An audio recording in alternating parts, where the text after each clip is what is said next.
tidur paling banyak kebutuhannya adalah pubertas. Oh malah remaja ya? Lagi pubertas, pasti tuh dibangunin sama orang tua. Woi bangun, nah, kita enak masa pertumbuhan kita di situ. Saya tidur sekarang 10 jam dok. Bos, 10 jam? Iya. Tapi bangunnya kayak belum tidur. Kok bisa gitu ya dok ya? Tapi ada juga yang namanya gangguan insomnia primer, bukan karena dasar-dasar tadi. Jadi hati-hati. Itu nggak bisa nih self diagnosis. Menurut dokter Rai jadi gini nih begini. Minum nggak bisa. Ya Iyalah. kan? Dan itu membutuhkan pengawasan khusus. Kita nggak bisa beli-beli sendiri di apotek. Halo my friend, selamat datang di acara Jadi Gini Season 2 episode 14 bersama saya Ardan dan Dr. Rai live dari studio Diskoria 88. Acara didukung sepenuhnya oleh Farmasolindo, gsterai.com, Komunitas Teman Baik dan Diskoria 88. Halo. Halo, aku nggak diperkenalan gitu banget Ardan. Halo. Oh iya, ini Dr. Rai. Seperti biasa, ini Dr. Rai. Selamat datang Dr. Rai. Iya. Oh boleh lah, orang di ini kan saya psikiater di Sehat Mental Care Klinik SMC. Boleh main-main juga ya ke akun Instagramnya Sehat Mental Care gitu. Iya. Grogi dok, maklum. Udah lama ya kita jadi gini ya. Ya. Sekarang topiknya apa nih Adan? Solusi insomnia, tidur lelap. Bentar, nyontek dulu. Bangun bahagia. Oke, selamat bergabung nih buat teman-teman yang udah gabungan di sini. Kalau ngomongin tidur biasanya di jam-jam begini itu akan cukup banyak yang masuk, ya kan? Kita tungguin dulu lah biar lumayan ada yang ini. Oh ya, live ini juga akan tersambung juga di akunnya @farmasolindo ya. Gitu. Nah, ini ngomongin insomnia kan. Cara paling mudah misalnya untuk disamber ya, kalau bikin status atau story ya di IG malam-malam itu ngomongin insomnia. Karena Pasti deh yang ya mengalami. Kan? Oh iya nih saya lagi begitu, ya kan. Tapi nanti kita banyak ngomongin soal itu, ya kan. Gimana sih solusinya? Bukan hanya gini loh, pikiran orang tuh kalau tidur yang berkualitas tuh bisa tidur dalam jangka waktu tertentu. Ya, padahal enggak, kuncinya insomnia itu adalah kualitas tidur. Sekarang paradigma kalau bisa sih tidurnya secukupnya, nggak perlu panjang-panjang amat, tapi bangunnya seger, bangunnya happy gitu. Ya kan? Ayo di sini ngacung nih, berapa orang yang tidurnya lumayan panjang tapi bangunnya kayak hangover gitu. Langsung mengacungkan tangan. Jadi kayak orang mabuk. Iya, ya betul. Gitu. Berapa nih yang seperti itu? Ya banyak kayak ini teman-teman nih. Ya nanti kita bahas juga nih soal stigma buruk obat tidur atau pemilihan sembarangan soal obat tidur. Benar kan? Bisa. Itu banyak banget gitu. Tapi sebelumnya kayaknya ada yang kita persiapkan ya. Apa tuh dok? Iya, biar nggak bosen lihat wajah kita aja. Kita siapin videonya nih. Oke. Nah, apakah teman-teman seperti video ini gitu? Lucu kok. Mari kita menonton.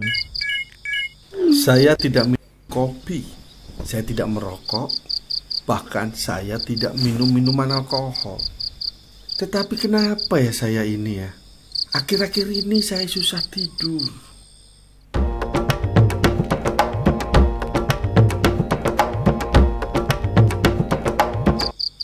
Cicilan saya nggak punya. Tabungan Sunggar saya masih ada.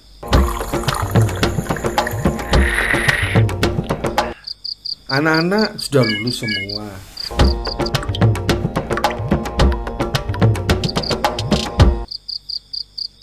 Pekerjaan karir masih bagus-bagus aja. Saya kenapa ya? Lalu saya harus bagaimana?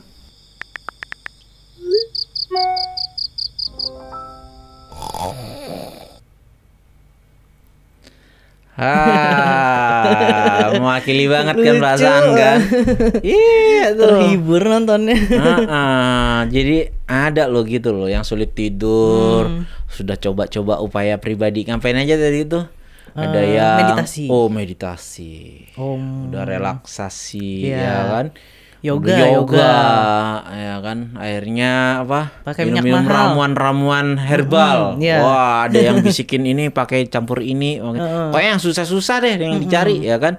Terus minyak yang harganya wah luar biasa tuh kan. Betul. Ujung-ujungnya nggak tidur juga. Nah, terus kemudian tadi kan pikiran orang nggak bisa tidur mungkin kali uangnya nggak ada ya kan, pandemi nggak ada penghasilan. Enggak tuh, si bapak itu aman-aman aja ya kan, kerjaan ada, keluarga oke ya kan, nggak bisa tidur juga. Iya, kenapa ya? Nah itu kan pentingnya kita bahas gitu. Gimana kalau Ardan tadi ngacung-ngacung aja. Apa tuh? Tidurnya gimana Saya tidur sekarang malam ini? 10 jam dok. Guys, 10 jam? Iya. Terus? Tapi bangunnya kayak belum tidur. Kok bisa gitu ya dok ya? Capek ya? Capek, kayak habis Capek. maraton. Tapi kan harus cerita dasarnya juga kan. Kayaknya Adan juga minum obat ya karena Minum satu sih. kondisi. Bisa cerita juga dong. Iya minum. Saya kan ada bipolar. Hmm. Jadi saya minum antidepresan, mood stabilizer, sama antipsikotik. Tapi bukan antipsikotik juga ya. Tujuannya buat apa ya? Buat untuk mood Stabilizer juga ya. Iya. Nah iya. Iya. Nah, mungkin beberapa kondisi itu juga membantu ya tidurnya. Tetapi ya itu biasanya bangunnya hangover. Kayak orang hangover kayak kali habis berlayar di kapal feri di samudra gitu kan. ya. Nah, Goyang gitu rasanya. enak dunia. nggak itu? Enggak. Nggak enak. Padahal yang dicari dari tidur tuh bangunnya yang segar, happy gitu Happy. kan. Nah ngomongin soal tidur nih, ya kan. Sebenarnya poin yang pertama nih paling penting centang, cing, gitu ya kan. Tidur yang baik itu adalah tidur sesuai kebutuhan, bukan tidur sesuai keinginan. Nah lo. Nah, Oh iya betul. saya tuh pengen tidur tuh jam 10 nih, bangunnya ntar jam 6 segar. Itu sesuai keinginan, belum tentu sesuai kebutuhan. Oh, oke. Ya kan. Jadi yang kita butuhkan belum tentu segitu, bisa jadi lebih panjang atau bahkan lebih pendek. Dan yang paling penting itu kualitas tidur. Jadi insomnia itu dinilai dari kualitas tidurnya, bangunnya segar atau enggak gitu. Bukan dari jamnya. Bukan semata-mata dari jamnya. Gitu. Tapi sebelum kita ngomongin pasti pertanyaan obatnya apa nih ya gitu, klise banget kan. Belum dok, belum ada yang nanya gitu dok. Oh, belum ya. Untungnya belum ada yang bentar nanya lagi gitu. pasti ada yang nanya nih gitu kan. Kita ngomongin upaya mandiri dulu. Kita mulai dari situ nih. Bagaimana menjaga kesehatan tidur. Jadi sebenarnya banyak orang nggak tahu. Tanggal 19 kemarin sebenarnya hari peringatan tidur sedunia. Bukan Iya. insomnia. Bukan. Oh, Sleep. tidur. Sleep. Oh. World Sleep Day. Berarti seharian itu kita harus tidur. Enggak gitu perayaannya ya kan. Temanya itu better sleep, better sleep, better healthy future. Bener Itu. sih, sepakat. Iya kan, bener kan? Nah itu, jadi bagaimana kita menjaga kesehatan tidur kita. Caranya yang pertama adalah seperti tadi, supaya sesuai kebutuhan, biarkan kita bangun sleep hygiene. Kurang lebih tidur di jam-jam yang mirip, tapi nggak mesti, ya kan? Jadi pertama pisahkan ruangan tempat aktivitas sama tempat istirahat. Jangan di tempat tidur itu belajar juga di situ, kerja juga di situ, makan juga di situ, nanti tidur di situ, nonton TV di situ, dan sebagainya. Kalau anak kos gimana dok? Tetap kan space. Bukan kamar saya ngomongnya. Bisa kan ada kursi kan. Ya nonton TV di situ, belajar di situ, kerja di kursi. Nanti kalau ini tempat tidur ya buat tidur, hanya buat tidur. Kemudian ke tempat tidur, berbaring tempat tidur cuman kalau udah ngantuk. Cuma kalau udah ngantuk. Iya, kalau belum ngantuk nggak usah deh coba-coba di tempat tidur. Ya, nggak akan bisa tidur. Tidur itu tidak bisa diusahakan. Aduh, saya mau kayak bapak tadi itu kan. Nggak bisa. Ya kan? Jadi kebutuhan itu munculnya sinyalnya dari ngantuk. Kalau ngantuk baru ke tempat tidur. Tidur 15 menit, kok hilang ngantuknya? Lebih baik bangun aja di tempat. Nah, gitu ya. Ya, lainnya tentu teman-teman tahu lah, persiapkan tempatnya yang nyaman, nggak terlalu dingin, nggak terlalu panas, bantalnya lah yang ergonomis diri kita, ya kan. Bila perlu nggak ada jam. Iya. Iya, biar nggak Sepakat. tua itu. Biar nggak ada suara tik tik Tik, tik. Wah, itu stressful tuh itu. stressful banget. Ya kan? Gitu. Karena apa? Kalau itu nggak dilakukan, kita feeding the anxiety. Jadi kecemasannya terbangun. Gitu. Itu hal-hal yang perlu dilakukan. Itu udah dilakukan belum? Nah, itu. Ya kan, lakukan itu dulu. Itu upaya mandiri ya. Iya, kemudian sadari kebutuhan tidur kita. Kebutuhan tidur setiap orang berbeda-beda. Dipengaruhi misalnya salah satunya umur. Ingat kalau bayi dulu. Tidur mulu. Nah, tidur melulu setengah jam tapi bangun. 2 menit nangis, minum susu, tidur lagi. Ya, dia pola tidurnya yang normal seperti itu. Ya kan? Nanti kalau udah mulai nambah umur, mulai ada polanya tuh. Tidurnya lebih panjang, bangunnya juga lebih panjang. Nah, nggak pecah-pecah. Tidur paling banyak kebutuhannya adalah pubertas. Oh, malah remaja ya. Lagi pubertas. Pasti tuh dibangunin sama orang tua. Woi, bangun. Nah, kita enak masa pertumbuhan kita di situ. Nanti kalau udah mulai dewasa berkurang. Biasanya dewasa muda kira-kira 7-8 jam. Kira-kira, nggak mesti. Orang kalau belajar meditasi malah bisa lagi lebih pendek daripada itu. Ya kan? Yeah. Orang tua, nah lansia nih di atas 60 tahun, 65 tahun. Kebutuhan tidurnya mulai memendek. Oh, malah makin pendek ya? 4-5 jam aja syukur. Itu sebenarnya. Nah, yang salah kalau, bapak tadi misalnya tidur yang normal tuh 8 jam. Nah, begitu dia cuma 5 jam, saya insomnia nih. Oh. Iya kan? Padahal enggak. Padahal bangunnya masih seger. Tidur 5-6 jam tapi bangunnya masih seger. Indikatornya itu ya. Iya. Yang bangun segar. Itu dulu nih. Ada yang nanya-nanya nih, boleh nih, ya kan? Mulai jangan jempol-jempol doang. Ayo ya nanya kan? yuk, boleh loh. Atau sharing Boleh pengalamannya, juga, curhat ya kan? boleh. Tapi dilarang men-sharing soal ramuan herbal yang Wah, tidak boleh itu. Dilarang itu. Ya, berdasarkan diri sendiri mah jangan, harus uji klinis. Jangan menjadikan diri kelinci percobaan, ya kan? Gitu. Nah, dokter, kenapa ya aku sering bangun jam 3 pagi dari Adevian? Nah, jenis-jenisnya nih, kita mulai jenis-jenisnya. Apakah hantu keluar jam 3? Nah, itu dok, saya ingatnya film horor. Jam 2 biasanya yang ada ya? itu. Ya. Nah, itu kliniknya. Ya kan? Tapi gini, ada tipe-tipe yang sebenarnya insomnia tuh ada yang mulai tidurnya susah. Mulainya. Atau mulai tidurnya, falling asleep-nya susah. Ada juga yang tidurnya bisa. Nah, begini, jam 2, jam 3 bangun. Oh, terus kalau udah bangun susah tidur susah lagi. Susah tidur lagi, mulai kebayang yang dulu-dulu. Wah, dulu nih gimana nih, terutama yang jelek-jelek. Mulai ada penyesalan, rasanya kok sia-sia, ya, dan sebagainya nih. Ya kan? Hampa, kosong, ya kan, dan sebagainya. Itu sangat dipengaruhi oleh neurotransmitter kalau yang ditanya ini. Kalau yang ditanya ini kaitannya adalah serotonin. Oke. Serotonin. Jadi dia maintenance tidurnya. Kenapa di jam 2, jam 3? Karena kalau terganggu, menurun nih serotonin kita, kadar terendah itu ada di jam 2 atau jam 3. Oh gitu? Iya, jadinya terbangun. Padahal kalau orang lain, itu lagi enak-enaknya tidur tuh, mimpi tuh, non-REM. Oh. Ya kan, fase-fase tidur ada, nanti kita ngomongin juga. Ya, paling enak gitu. Tapi ya justru kebangun. Jadi gini, ya kan acaranya begitu. Jadi gini, kita mengobati gejala insomnia, ya kan, harus mencari sumbernya dulu, ya kan. Ada, kayak tadi serotoninnya menurun, ya obat-obatnya menyeimbangkan serotonin. Kalau falling asleep-nya biasanya kecemasan, biasanya ya, nggak harus. Jadi teman-teman tetap harus periksa, tapi ini ngasih guidance ketika harus konsultasi nih, ini loh kira-kira, ya kan. Falling asleep-nya biasanya adalah kecemasan. Ya kan, jadi kecemasannya mesti diatasi, ya kan. Kalau nggak diatasi nggak akan bisa, ataupun bisa tidur tapi rame nih rasanya, ya kan, masih pikirannya masih banyak sehingga bangunnya nggak segar, ya. Itu jadi perlu dicari tahu, atau misalnya ada kondisi lain dalam diri kita, ya kan, misalnya lagi nyeri, ada sakit, nahan rasa sakit, ya macam-macam, ya kan, kondisi fisik lah, ada gangguan hormonal dan macam-macamnya, itu kita cari tahu dulu, ya kan. tensi tinggi misalnya, ya ngaruh kan? juga ya, Dok, ya? Ngaruh dong. Tensi 200 emergensi kan Deg-degan. susah. Nah, ya kan?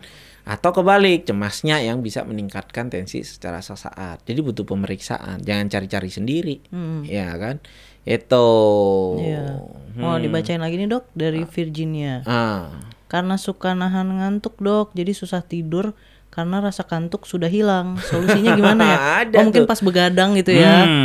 Ada kerjaan, jadi udah ngantuk, ya kan? Tahan-tahan.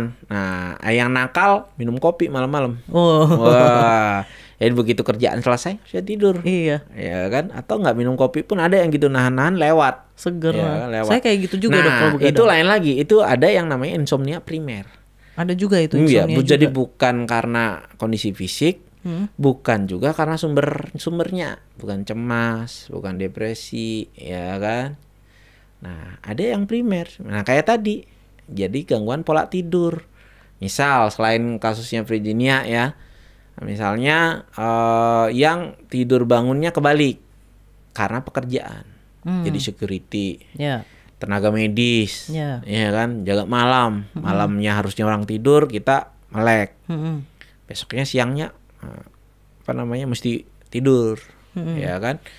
Nah, jadi sebelum saya jelasin soal itu, kita harus tahu dulu nih, yang mengatur tidur itu apa? Ada neurotransmitternya, namanya melatonin. Oh, melatonin. Iya, dia itu menstimulasi di namanya SCN ya, suprachiasma nucleus. Itu masuknya cahaya lewat mata kita atau dari kulit, ya kan?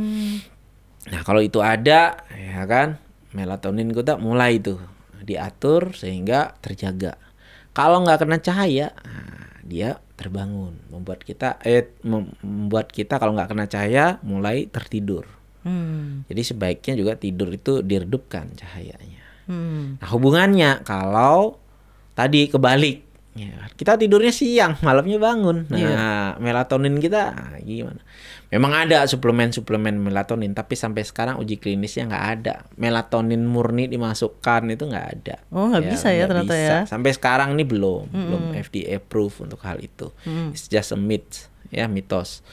Gitu. Nah, pilihannya apa pada insomnia primer seperti ini, ya kan? Jadi bukan karena cemas, bukan karena depresi ataupun bipolar yang lagi kan insomnianya, dia malah nggak tidur tapi seger-seger aja. Nah, itu lain lagi ya. Nah, itu insomnia primer jawabannya adalah obat-obat yang namanya sedatif hipnotik. Sedatif hipnotik. Ya, kalau diterjemahkan obat tidur lah gitu. Tapi jangan sembarangan obat tidur. Seringkali orang menyalahgunakan, beli yang di mana yang belum ada uji klinis, yang beli di warung lah, katanya herbal lah dan sebagainya. No, lebih baik kita minum obat yang udah diujikan. Iya. Ya kan, pada ratusan ribu sampai jutaan orang, ada efikasinya jelas, ya kan. Nanti kita ngomongin juga, ada stigma buruknya juga kan. Iya. Dari obat-obatan tersebut jangan ya. deh dan sebagainya. Sebenarnya ada cara menggunakan yang tepat, yang pasti lewat pemeriksaan. Iya, pasti. Gitu. Ada lagi nggak nih? Ada, Dok. Itu. Dari Melisa Dini. Iya. Insomnia itu penyakit atau hanya simptom aja, Dok? Ya, jadi sebenarnya insomnia itu bisa simptom, bisa juga sebuah gangguan. Ya kan, tapi kebanyakan itu adalah sebuah simptom dari sebuah gangguan yang mendasarinya. Kayak tadi, bisa aja depresi, ada gejala insomnia. Gangguan cemas, gejalanya insomnia. Tapi tipe insomnia berbeda nih. Bipolar ada gangguan insomnia, ya kan? Schizofrenia juga bisa, ya kan? Macam-macam bisa, ya. Nah, tapi ada juga yang namanya gangguan insomnia primer, bukan karena dasar-dasar tadi gitu. Jadi hati-hati. Itu nggak bisa nih self diagnosis. Menurut dokter Aidi jadi gini nih, begini nih, jadi minumnya nggak bisa, ya kan? Dan itu membutuhkan pengawasan khusus. Kita nggak bisa beli-beli sendiri di apotek, ya kan? Karena kalau salah dan nggak cocok itu justru berbahaya untuk diri. Kalau nggak cocok dan salah ya. Ya kan, tidak lewat pemeriksaan ya. Tapi kalau lewat pemeriksaan, ya kan, indikasi yang tepat itu aman. Iya. Itu ya. Ini sama kayak pisau nih, bisa pakai masak, bisa pakai bunuh orang. Bukan salah pisaunya, salah yang menggunakan. Betul, gitu. betul, sepakat. Ya kan. Terus ada lagi nih, Umi Rohayatin. Oh ya, ini kedua-duanya kita baca ini ya. Saya kalau kurang tidur, lingkaran mata jadi agak hitam itu, Dok. Kenapa? Oh, kantong mata. Iya, kantong mata. Iya, Itu kantong kenapa mata. sih, Dok? Saya juga penasaran. Ada hubungannya itu. Itu salah satunya soal kualitas tidur kita, ya kan. Bangun capek banget, ya kan. Jangan hanya kantong mata, badan pegel, Iya. ya kan. Mutan, lelah. Jadi kayak orang habis begadang. Iya, benar. Untuk tidur tapi begadang.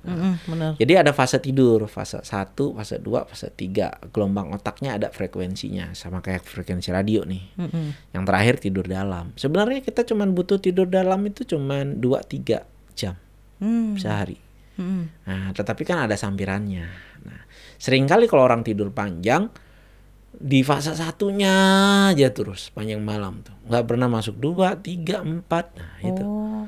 Nah, jadi nggak seger. Iya. Itu ya kira-kiranya ya.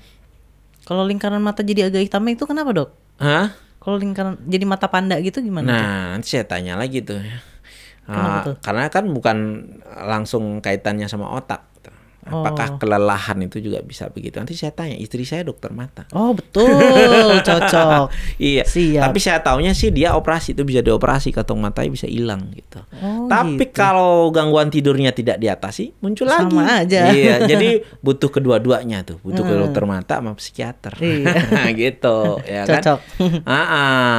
Tadi kita ngomongin apa lagi? Oh, sampai di gangguan tidur, ya kan? Butuh obat tidur. Nah, di sini kesalahannya. Yang kita ngomongin aja ya jenis-jenis. Ini kayaknya buat yang insomnia tuh udah paham, udah sering Google sebagainya. Ada anggapan salah, termasuk di tenaga medis.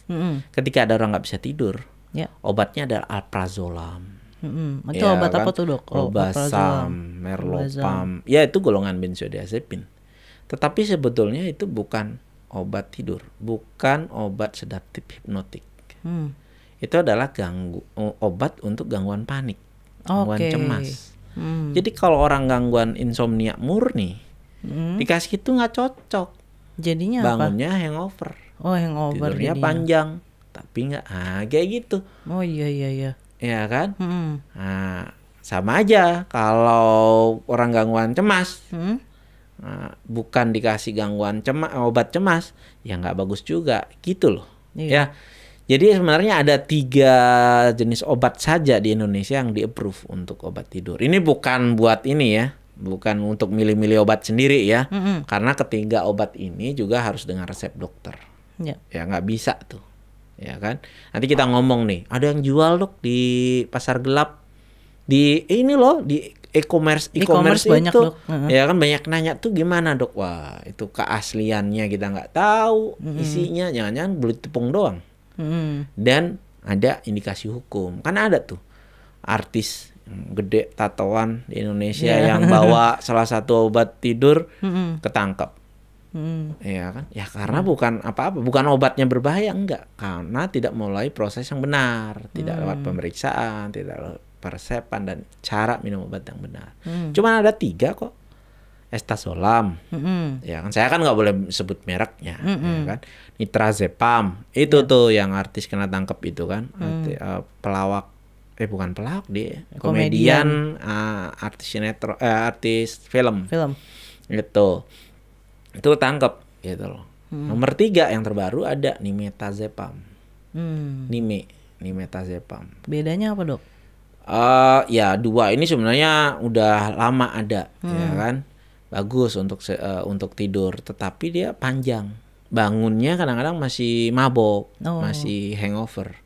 Makanya sering disalahgunakan. Ya kan? Tuh, disalahgunakan loh ya. Nah, kalau di penggunaannya tepat guna enggak aman. Jadi mulai nih beralih ke nimetazepam ini. Jadi tidurnya cepat. Walaupun enggak panjang-panjang amat, tapi yang pasti bangunnya seger dan happy gitu. Ya. Dan itu kan nggak perlu lama ya, Dok, ya konsumsinya. Iya, tapi tetap loh ya, nggak boleh kita nentukan sendiri, ya kan. Wah ini cari ya kan dan sebagainya. Itu kali. Kita jawab dulu ya. Oke, ya. Siap. Nah, yang mana dulu nih? Yang mana kiri dulu kayaknya. nih? Iya, kita di sini live-nya ada dari akun saya sama akun Farmasolindo. Nah, kita baca kedua komennya. Seru juga ya ternyata ya. Dari Pak apa operator kayak dari atas sedikit deh yang bagian kiri. Atas lagi. Oh ya, dari IMA 89, Dok. Selamat malam Dokter Rai, Kak Ardan. Selamat malam. Mau sharing sekarang, aku nggak pernah insomnia karena sekarang rajin olahraga, jogging setiap pagi dan sore. Yakin tanpa obat kita pasti bisa nyenyak tidur. Tuh gimana tuh, Dok? Gimana tuh? Mau sharing nih sekarang. Aku nggak pernah insomnia karena sekarang rajin olahraga, jogging setiap pagi dan sore. Yakin tanpa obat kita pasti bisa. Oh, iya, normalnya orang begitu. Makanya Normalnya penting orang sekali, begitu ya penting sekali untuk menjaga kualitas tidur kita ketika kita lagi sehat. Iya kan? Ya biasanya masalahnya adalah kesehatan tuh baru penting setelah Kita sakit. Nah, Baru itu. kerasa. Nah, kalau udah sakit baru nih kita melakukan hal itu, kadang-kadang nggak bermanfaat. Kadang-kadang kurang bermanfaat. Tapi ketika kita udah sehat, kita lakukan hal itu, kita perbaiki juga. Jadi betul. Jadi itu sebenarnya bukan pilihan sih. Ketika kita sudah mengalami gangguan, saya minum obat apa memperbaiki pola hidup? Ya keduanya. Minum obat aja tanpa memperbaiki pola hidup juga nggak kan? Sama aja. Sama juga bohong. Iya. Ya kan? Nah, nanti ketika bantuan obatnya sudah, kebutuhan obatnya sudah berkurang, ya tanpa obat juga kita akan bisa gitu. Jadi itu sebenarnya bukan pilihan. Syukur kalau kemudian tanpa tanpa obat, sekarang dengan pola hidup yang sehat ya, makan teratur, kurangi stimulan ya kan. Hanya pada jam-jam tertentu secukupnya aja lah kopi ya kan. Kemudian alkohol kan sering nggak bisa tidur jawabannya alkohol. Saya nggak minum obat tapi minum alkohol, ya sama juga bohong ya kan, dan sebagainya. Itu ya bagus itu. Memang olahraga ya ada gunanya. Jadi ketika pagi sampai sore kita olahraga, tapi jangan olahraga malam kan melatoninnya udah menurun. Oh gitu. Malah jadi nggak bisa tidur atau apa? Malah jadi nggak bisa tidur atau gimana, Dok, kalau olahraga malam? Nggak sinkron kalau mau otak. Harusnya kita jam sore itu udah mulai berkurang aktivitas kita sampai jam 9 malam. Kalau jam 9 iya mulai slow, jam 9 kita olahraga kan lucu. Gitu. Ya. Apalagi nih? Oh, ini ada nih, Dok. Dari Kiki Tamrin. Apakah obat insomnia tersebut menyebabkan ketergantungan, Dok? Terima kasih. Nah, ini nih penting ya. Kalau untuk insomnia murni ya, jangan salah duga nih. Tadi saya udah ngomong nih, ya kan, obat sedatif hipnotik atau insomnia itu bukan golongan-golongan itu, alprazolam, klobasam, itu obat cemas. Obat cemas ya kan. Nah, kalau yang 3 di approve ya, tadi estazolam, nitrazepam sama nimetazepam, itu obat sedatif hipnotik. Nah, begini nih, kenapa jadi sering disalahgunakan? Nah, gimana, Dok? Nah, itu sehingga menimbulkan ketergantungan. Kalau penggunaannya tepat gunakan, apakah menimbulkan ketergantungan? Tapi sebelum kita jawab itu, kapan sih seseorang disebut ketergantungan? Nah, itu penting nih. Dependency atau addiction. Ya kan, tandanya orang mengalami adiksi itu ada beberapa gejala. Pertama, ada toleransi. Ini nomor 1 nih. Toleransi ini bukan pelajaran PPKN, enggak. Toleransi dalam artian gini, kita minum obat untuk mendapatkan manfaat yang sama, kita memerlukan dosis yang meningkat seiring waktu. Misal sekarang nih Ardan minum 1, cocok, enak nih, pas. Mungkin 2 minggu lagi atau 3 minggu lagi gak enak 1 tablet. Pengaruhnya berkurang nih, perlu 2 tablet. Enak 2 tablet, nanti bulan depannya nggak enak jadi 3. Itu ya, itu tanda salah satunya. Kedua, ada tanda putus asa atau withdrawal syndrome, kayak sakau gitu, Dok. Sakau. Tapi bukan kayak gini, obat tidur kalau nggak diminum nggak bisa tidur. Kalau saya makan nasi kenyang, kalau nggak makan nasi lapar, bukan withdrawal syndrome. Atau tensi, minum obat tensi baik, normal, kalau nggak minum tensinya naik, itu bukan withdrawal syndrome. Itu kita masih membutuhkan pengobatan itu. Withdrawal itu ada tanda-tandanya yang khusus. Sakau kan, Nah, macam-macam nih. Banyak tuh, ada cairan keluar dari semua lubang, bayangin nggak? Oh, serem juga ya. Iya kan. Kemudian biasanya nyeri, ya kan. Bisa kita lihat juga di pupil matanya, ya kan. Itu. Tapi kalau lepas yang tadinya gejalanya baik terus nggak minum tiba-tiba, ya kan. Kemudian muncul lagi gejalanya, itu bukan adiksi, bukan ketergantungan. Ya kalau misalnya ada orang minum obatnya dosisnya sama gitu, apalagi menurun gitu, sudah jelas tidak adiksi atau ketergantungan. Beda ya. Jadi jangan semua nih. Makan nasi berapa dari dulu? Palingnya segitu-segitu aja kan, 3 piring ya. Maksudnya dalam sehari. Oh iya. 3 piring lah, ya kan.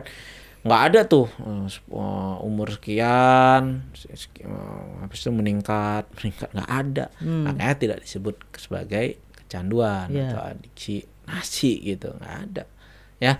Jadi hati-hati, apakah kita ketergantungan? Nah, itu dulu ya kan.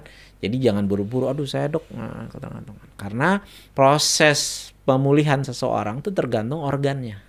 Tergantung organnya. Ya, kulit misalnya robek nih kulit kita. Mau nangis-nangis pakai minyak apapun yang mahal itu nggak bisa 2 jam nyambung. 2 jam. Nggak Ya, mungkin. nggak mungkin. Ya, kenapa berobatnya itu misalnya harus 10 hari misalnya, ya kan, sampai 14 hari. Karena regenerasi kulit itu berjalan sekian lama. Ada yang bisa cepat, ada yang lebih lambat. Nah, kira-kira kalau tulang patah 7 hari bisa lah nyambung. Nggak bisa, ya kan? Bulanan, beberapa dok, bulan tahunan. bahkan sampai setahun. Pemain bola setahun tuh, ya kan? Ya kenapa gitu? Apakah kemudian kalau berobat ataukah di pen itu kita ketergantungan pen atau adiksi pen? Enggak lah, ya kan? Tapi kalau begitu disambungin pen, kenapa bisa jalan? Ya karena dibantu. Ya, tapi kita masih membutuhkan karena dia belum sama pakai minum obat, ya kan? Kenapa minum ini? Jadi lucu juga nih, ada orang klien saya, dok kenapa saya minum obat ini kok bisa tidur? Saya heran, loh tadinya rencananya minum obat itu supaya gimana pak? Ya supaya bisa tidur. Ya kan sesuai kan keinginan kan. Sekarang jadi bingung, terus gimana dok? Nah nanti kita jelasin, ada caranya. Ya kan, makanya tadi saya bilang selain minum obat ada hal-hal yang perlu kita ubah. Kalau sleep hygiene-nya nggak dibantu, diubah, pola hidupnya nggak diubah, ya kan, diseimbangkan, ya kebutuhan ini akan terus kita butuhkan. Tapi kalau itu diperbaiki, tentu kebutuhan kita akan obat akan berkurang. Tuh, ya kan. Ya, tapi obat tidur ini ya kita jujur bilang kan ini psikotropika tipe golongan 4. Ya kan? Oh gitu ya. Ya psikotropika bukan narkoba loh ya. Kalau narkoba tuh apa, dok? Ngomongnya begitu kan. Narkotika itu lain lagi. Oh beda ya lagi. Kan? Golongannya beda. Ini psikotropika. Semua hal yang mengubah ya neurotransmitter otak kita itu jatuhnya psikotropika. Okay. Obat kejang juga psikotropika. Berarti obat-obatan saya juga ya dok? Jadi bukan berarti itu berbahaya ya kan, nggak akan ditangkap kan? Iya, tetapi itu menggunakan indikasi khusus. Itu obat keras tuh, bingung saya kalau ditanya obat keras. Ya tablet sih keras sih, kalau mau yang cair sirup gitu ya, bercandanya begitu kan. Enggak. Jadi semuanya harus dengan indikasi yang tepat. Jadi ada anggapan seperti itu ya. Nah, kalau ada orang-orang ketangkep itu gimana? Oh, ada tuh klien saya, dok, bingung nih dok. Nah, saya diresepin ini kemarin si itu ketangkep dok, bawa ini di bandara, ya kan? Bahwa kan ada resepnya, ada rekam medisnya, ada indikasinya. Bukan obatnya yang salah, obatnya nggak terlarang, ya, obatnya dibatasi sesuai indikasi, ya kan? Itu sama lah kalau makan nggak sesuai indikasi, ya kan? Orang diabetes makannya karbohidrat semua gimana? Nggak bagus, karena sesuai indikasi gitu, ya. Apalagi nih? Banyak dok, saya jadi bingung. Ya tuh Fajri, dok kalau yang kerjanya malam dan tidurnya siang, apakah kualitas tidurnya bisa dikatakan baik? Apakah ada dampak kesehatan secara umum? Ya umumnya kualitasnya akan lebih buruk daripada yang normal. Tetapi ada upaya-upaya yang bisa dilakukan. Oh ada ya? Ada yang dilakukan. Misalnya ya tidur siang tapi blindfold. Bisa mata kita atau ruangan kita sekedap mungkin dari cahaya. Gelap. Nah, kalau kerja diterangin, Rumah sakit kan terang. Oh benar-benar ya. Iya kan, Iya. malam terang ya kan. Itu akan membantu melatonin kita lebih baik. Ya kan, kalau itu dilakukan tapi kualitas tidurnya masih buruk, nah nanti perlu konsultasi tuh. Ada hal-hal yang bisa diperbaiki juga, lain misalnya pengobatan dan sebagainya ya. Apalagi nih Michelle Tisilia ya. Dok, kalau constant nightmare itu kenapa? Nah, nightmares. Ada nightmares, ada night terror. Wah, bedanya apa, Dok? Nightmare mimpi buruk aja. Kalau night terror sampai kebangun. Dalam keadaan panik dan cemas. Oh, yang deg-degan terus udah keringetan gitu ya, Dok ya. Oh. Jadi ada yang mimpi di fase non REM. Ya kan? Dia biasanya mimpi tapi bangunnya nggak inget mimpinya apa. Nah, itu kualitas tidur baik. Tapi ada mimpi yang terjadi nih, nah, di gelombang-gelombang yang masih fase-fase awal, ya kan, itu nggak nyaman, sumpah nggak nyaman tuh, ya kan, karena kualitas tidur nggak bagus, ya kan. Apa artinya mimpi? Wah, repot nih kalau saya ditanya, ya kan. Gini, kalau saya percayanya bahwa ada sesuatu yang tidak selesai di kesadaran kita ditaruh di bawah sadar, ya kan. Aduh, aku nggak mau mikirin ini deh gitu saat kita sadar. Ketika kita tidur dia muncul. Makanya apa yang menjadi masalah kita muncul lewat mimpi. Ya. Ya kan. Kalau orang depresi mimpinya tuh hampa, ditinggal di tempat kosong, terbangun di suatu rumah yang jalannya kok sepi gitu kan dan sebagainya. Atau misalnya kalau orang cemas biasanya justru ditinggal kematian lah, ya kan, dikejar-kejar, ya kan dan sebagainya. Tuh harus mengatasi gimana ya, di kesadarannya kita cari sumber permasalahannya, ya kan, apa kita selesaikan. Nah, kita lihat, walaupun juga ada beberapa neurotransmitter yang mempengaruhi ya terjadinya nightmare, apalagi night terror. Kalau upaya-upaya itu sudah dilakukan tapi sulit, nah itu butuh terapi ya. Terapinya macam-macam, terapi obat, ada bisa juga pakai brain gym, neurofeedback. Saya doang sih yang nyebutnya brain gym, aslinya neurofeedback, supaya gampang kita nerangin. Jadi itu nge-gym buat gelombang otak, bagaimana menselaraskan gelombang otak kita. Nah, yang tadinya dari beta susah masuk ke alfa, atau dari alfa masuk ke theta. Nah, mimpi tadi tuh di theta biasanya, ya kan. Nah, gimana biar tetanya bisa masuk ke delta, lebih dalam lagi. Delta yang paling dalam dong. Ya kan. Nah, itu kalau masuk ke delta ya nggak akan nightmare, gitu. Bisa lewat itu, tapi itu lewat latihan, ya kan. Obat juga bisa membantu untuk hal itu. Itu ya yang bisa dilakukan selain psikoterapi. Ya, psikoterapi dicari. Kalau penyebabnya trauma, biasanya saya lakukan hipnoterapi gitu ya. Tadi kayaknya di atas juga ada pertanyaan, Dok, untuk mengukur kualitas tidur itu pakai apa? Ada itu. Biasanya polisomnografi. Oh, oke, ada. Ya kan, ada. Sayang di Bali belum ada. Kayak di Atau film-film kalau di ya, kota-kota besar nginep. Nah, terus dipasangin alat, nah, terus paginya ditungguin dicek, pas tidur, ya. Itu bisa. Atau misalnya lihat QEEG-nya ya beberapa saat ya, atau brain map namanya. Misalkan kelihatan nih gelombangnya di mana, di bagian otak mana sih yang ketinggian atau terlalu rendah, bisa. Tapi itu diagnostik. Jadi itu hanya membantu kita pemeriksaan tambahan. Yang penting klinis. Kalau polisomnografi aja, Dok, nggak ketemu pasiennya bisa nggak? Nggak bisa. Ya kan, itu yang utama klinis dulu, ketemu pasiennya dari wawancara dan pemeriksaan. Itu tambahan, baru kita bisa menentukan pengobatannya gitu ya. Apalagi nih, ini bagus nih, Dok, dari Michael ya. Dokter, perasaan saya tidak ada pikiran berat, olahraga udah dijalanin, bekerja dari pagi, badan udah terasa capek, kenapa belum bisa tidur ya, Dok? Nah itu tadi nih, kayak persis kayak bapak itu ya. Iya. Apa insomnia? Kayak yang belakang-belakang belum nonton itu kayak seru juga kalau diputar lagi ya. Cuman 2 menit nih. Iya.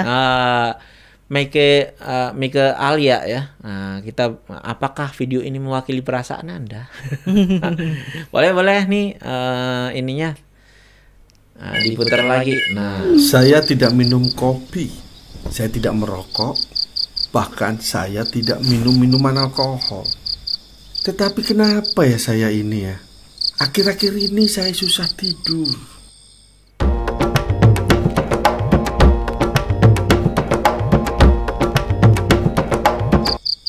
Cicilan saya nggak punya. Tabungan, langsung Gar, saya masih ada.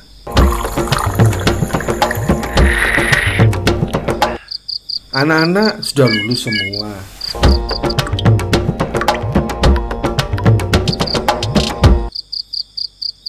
Pekerjaan karir masih bagus-bagus aja.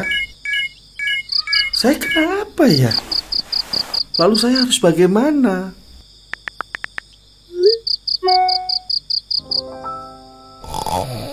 Nah, penasaran kan apa yang dilakukan. Tapi maksudnya gini loh. Anggapan-anggapan itu kan selalu ya karena kita punya masalah, selalu karena apa aktivitas fisik kita yang kurang ya kan dan sebagainya. Setelah dicari-cari, makanya saya selalu menyarankan sebelum datang konsultasi ke psikiater, bikin sleep diary deh. Bisa di-download, nanti bisa dibagiin kok sleep diary ya kan. Dari situ kita tahu apa hal-hal yang sudah kita ubah, upaya-upaya mandiri yang kita udah lakukan. Udah capek kok belum bisa tidur. Nah, ini soal menyangkut gelombang otak ya kan. Bagaimana menyelaraskan, tadi saya udah ngomong. Ada obat yang tepat sesuai indikasi ya kan. Dari pemeriksaan, kemudian juga bisa dengan brain-gym neurofeedback ya kan, melatih keselarasan gelombang otaknya ya kan. Atau mencari penyebabnya ya, kita psikoterapi atau hipnoterapi kalau ada trauma ya kan. Ini bukan opsional loh, bisa seringkali saya gabungkan brain gym sambil minum obat. Nah itu untuk sementara waktu, karena sulit tidur tuh hal yang urgent. Sehari 2 hari malam oke Bu, nanti saya kasihkan ini terapi tapi tidurnya minggu depan ya kan, nggak enak juga. Nah kita butuh solusi yang tepat tapi untuk jangka panjangnya seperti apa gitu loh.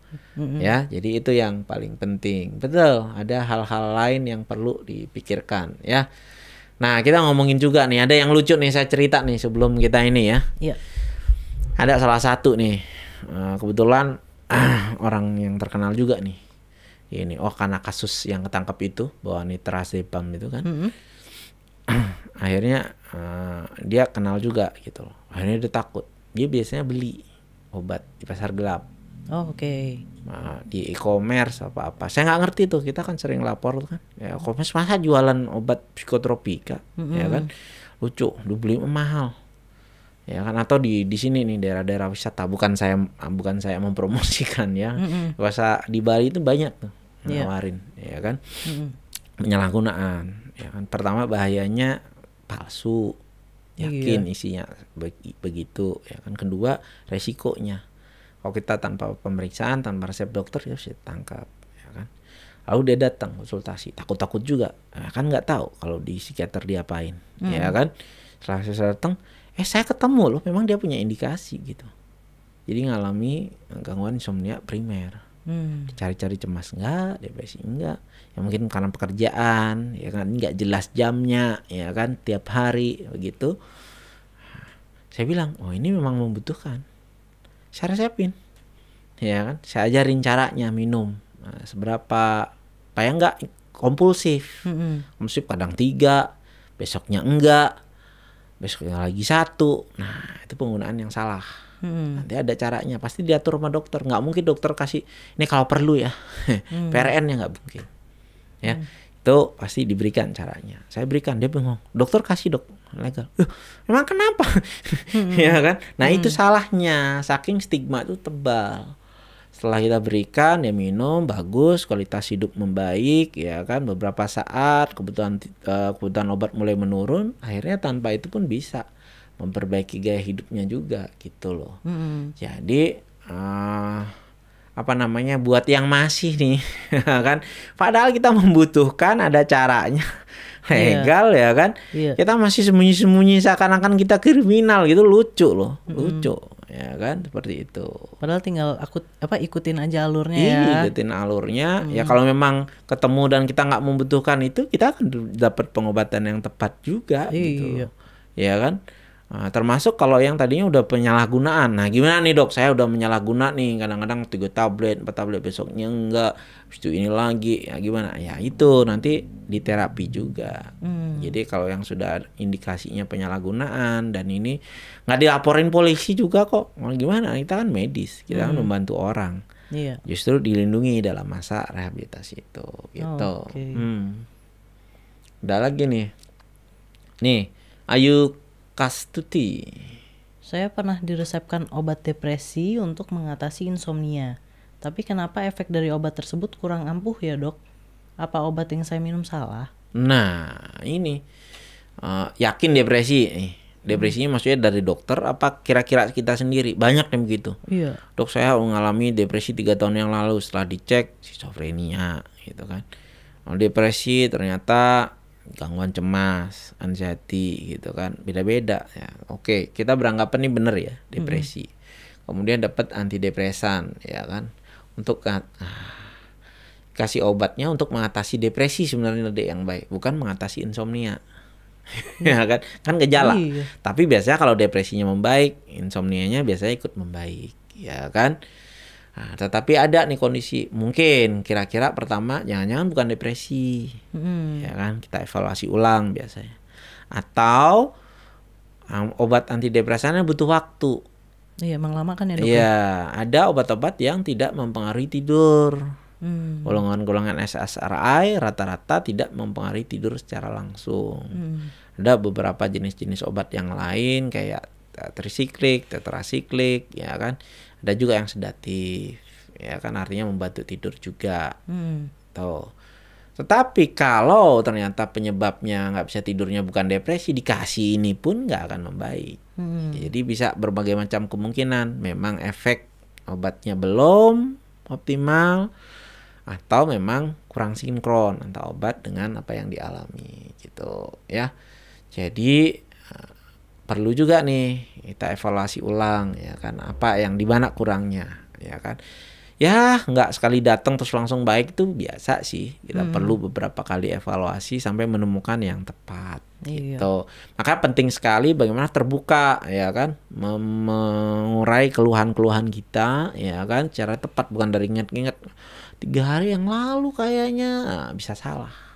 Lebih baik dicatat. Bikin diary. Iya, kalau saya di klinik malah pakai aplikasi.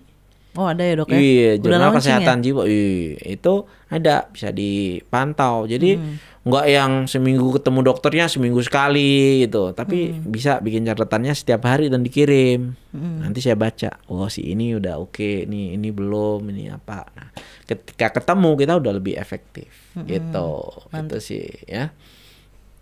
Nah, apalagi nih, obat jenis apa saja yang biasa menyebabkan insomnia? Cukup banyak ya, cukup banyak. Tapi sebelum saya bahas itu mungkin saya masih ingat ya, banyak juga obat-obat bukan obat tidur disalahgunakan supaya bisa tidur. Obat anti alergi. Oh, Cep. Nggak boleh ngomongin ya kan. Maaf. Tapi itu isian, nggak masalah sih. CTM kan isian, ya kan. Banyak tuh. Berapa orang di sini nggak bisa tidur minum CTM, minum obat batuk yang bikin tidur. Saya pernah dok minum ini obat anti mabok. Perjalanan. Itu. Iya, hanya supaya bisa tidur. Yang nggak akan bisa tidur karena masalah sumbernya bukan itu, ya kan. Selain ada juga obat-obat yang justru membuat nggak bisa tidur, misalnya stimulan, ya kan, obat-obat buat ADHD, ya kan, itu bisa. Ada juga beberapa obat yang lain, ya.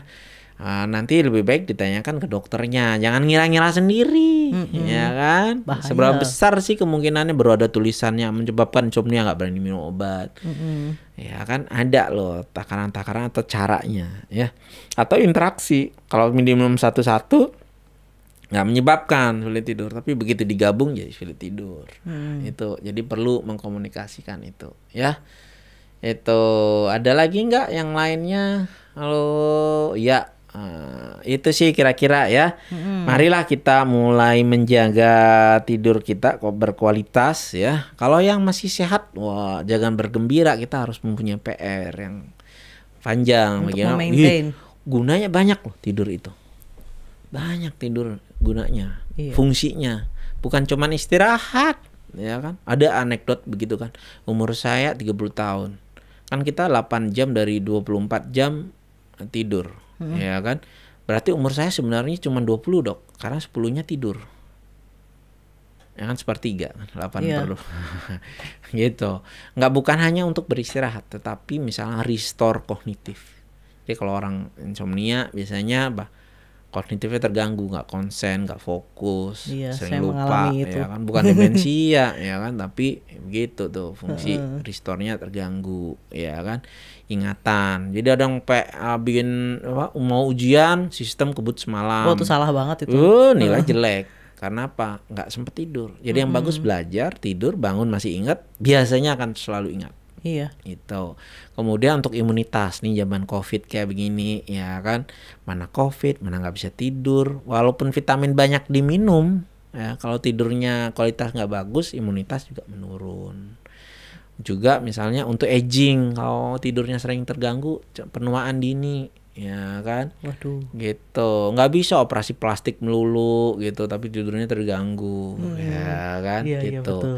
Jadi itu nih pilihannya. Jadi kadang pilihannya terapi buat tidurnya atau enggak, bukan begitu. Terapi tidur tapi kemudian bisa tidur nyaman, atau enggak terapi dan tidak bisa tidur dengan nyaman. Itu pilihannya dua. Betul, Pilih betul. yang mana, ya kan? Saya enggak promosi obat tidur, enggak. Hati-hati justru memilih obat tidur. Beli obat tidur di warung, enggak indikasi, lihat-lihat aja kok tadi menyalahgunakan CTM, ya Iya, kan? sama obat Obat anti mabuk babok, perjalanan. perjalanan, kemudian obat tidur, enggak juga. Iya, itu Ya nggak enak kan? banget sih. Iya, nah datang ke dokternya, psikiaternya, kita lihat, kita analisis apa yang dibutuhkan. Bisa juga nggak minum obat. Nah ternyata untuk kondisi ini kayaknya perlu edukasi aja nih, perbaiki sleep hygiene-nya dulu, ya kan. Kita cari penyebabnya, atau brain gym dulu dan sebagainya. Jadi tidak ada satu metode terapi yang fits for all. Cocok untuk semua orang dan untuk semua kondisi, nggak ada. Iya. Nggak semudah, dok saya nggak bisa tidur, obatnya apa? Ini, terus minum, terus nggak begitu, ya kan? Itu kira-kira yang perlu kita sadari, ya. Penting banget nih, ya. Ini dia Arin pertanyaan Setia, dok apakah minum alprazolam bisa digunakan untuk obat gangguan tidur? Nah, gini. Jadi gini. Ini ada anggapan yang salah. Tadi saya ngomongin itu nih. Obat alprazolam bukan obat tidur, bukan obat sedatif. Dia digunakan misalnya utama indikasinya untuk panic attack. Panic attack ya? Panic attack, panic disorder. Tahu gangguan cemas yang udah intensitasnya tinggi. Ya kan? Ada hyper arousal, ya kan, disorder berdebar dan sebagainya. Salah satunya bisa orang gangguan cemas kan gangguan tidur. Jadi kalau minum alprazolam, ya cemasnya diperbaiki, akhirnya bisa tidur. Kalau insomnia itu hanya sebagai sebuah gejala. Tetapi saya ulangi lagi nih, obat sedatif atau obat tidur yang di-approve di Indonesia itu cuma 3. Estazolam, nitrazepam, nimetazepam. Nggak ada alprazolam. Jadi kalau orang insomnia murni minum alprazolam nggak bagus. Bukan buat itu. Bukan soalnya. cocok. Nah, jadinya apa? Adiksi misalnya, karena nggak tepat.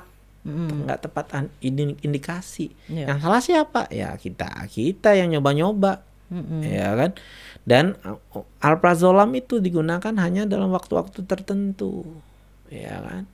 Artinya obat utama yang untuk kecemasan misalnya, ya karena itu dipengaruhi serotonin juga, untuk jangka panjangnya diperlukan SSRI, ya kan, obat-obat yang memperbaiki serotoninnya. Alprazolam, klobazam, benzodiazepin untuk anti cemas itu hanya awal saja, lama-lama dia hilang. Nah ini saja gitu. Cuma pengantar Caranya. aja ya. Iya, ya kan. Jadi nggak bisa sendiri-sendiri. Kan saya yang tahu dok, saya ngatur kapan saya minum, berapa banyak. Nggak bisa, ya kan. Saya aja demam berdarah nggak ngatur-ngatur sendiri obatnya. Iya. Ya kan. Nggak bisa, walaupun saya dokter, karena nggak objektif. Dia perlu, ya kan. Seperti itu kira-kira deh. Jadi apalagi lucu nih klien-klien nih. Ada yang bekal, terus begitu ada temennya nggak bisa tidur, nih aku minum ini bisa tidur. Oh iya, iya. Kondisinya beda. Kondisinya beda, nggak mungkin bisa seperti itu. Saya sering dok dimintain obat sama teman-teman. Nyobain dong obat tidur kamu gitu. Kamu bukan obat tidur juga gitu kan. Ada obat Nggak bipolar. mau, enak aja. Yang lucu kalau ternyata dikasih obat bipolarnya terus dia baik gitu. Jangan-jangan dia bipolar. Ayo gurau ya, gurau ya kan. Nah, itu tuh hal yang penting ya. Jadi teman-teman mulai ya bisa menanyakan ke diri sendiri. Juga nanti kan ini disimpan ya kan. Bisa ditonton live lagi. IG ini akan disimpan, bisa tonton lagi. Buat yang rasanya nih ada keluarga, ya kan, ada teman-teman yang membutuhkan, bisa aja di tag ya kan di sini, ya, dengerin ini gitu kan, supaya juga dia nggak merasa digurui. Jadi gini, ya kan, Gimana dok? apapun gejala tidurnya, sulit tidurnya, kita mesti cari tahu. Ya, jangan segera berusaha menghilangkan itu. Jadi cari tahu dulu, konsultasi, periksa, cari sumbernya. Sebagian besar ya gejala insomnia itu diselesaikan bukan dengan obat tidur, tapi mengatasi sumbernya, ya kan. Tapi kalau kita ternyata dari hasil pemeriksaan itu yang dibutuhkan obat tidur, pilih obat tidur yang benar, dengan cara yang benar, dengan indikasi yang baik dari psikiaternya. Kalau itu yang dilakukan, nggak usah takut kemana-mana, ya kan, bahwa itu ilegal sebagainya. Nggak, itu baik, tepat guna, ya kan, disertai juga cara-cara yang lain selain obat sehingga nanti kebutuhan tidur menurun. Nah, yang paling penting kita bisa mempunyai kualitas tidur yang baik, ya, tidur nyenyak, bangunnya happy. Nah, itu paling asik itu yang asik, keren kan?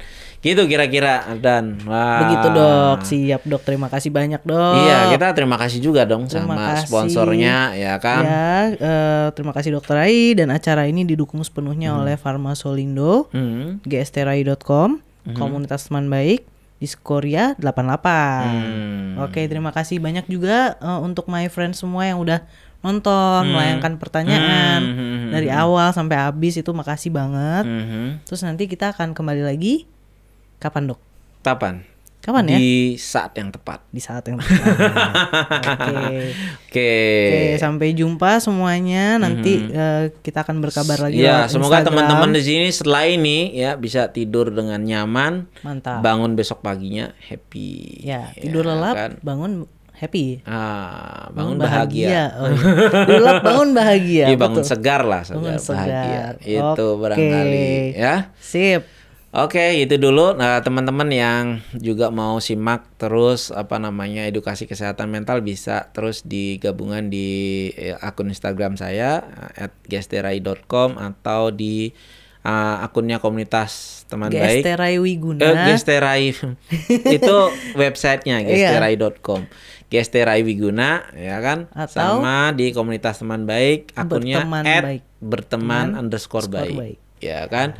Itu barangkali yang bisa, atau podcastnya bisa ya, tentang kesehatan mental. Ada Kopi Kental, Kongko Rumpiin Kesehatan Mental, ada tuh ngomongin kelasnya tuh, ada suaranya. Jadi yang mau dengerin suara aja, nggak perlu nonton, capek kalian nonton, bisa kesana, ya kan, bisa sambil olahraga dengerin biar nggak bosen. Kira-kira ya. Oke, kita ketemu lagi, mudah-mudahan kita semua dalam keadaan mantap jiwa. Siap. Ya, bye-bye my friends.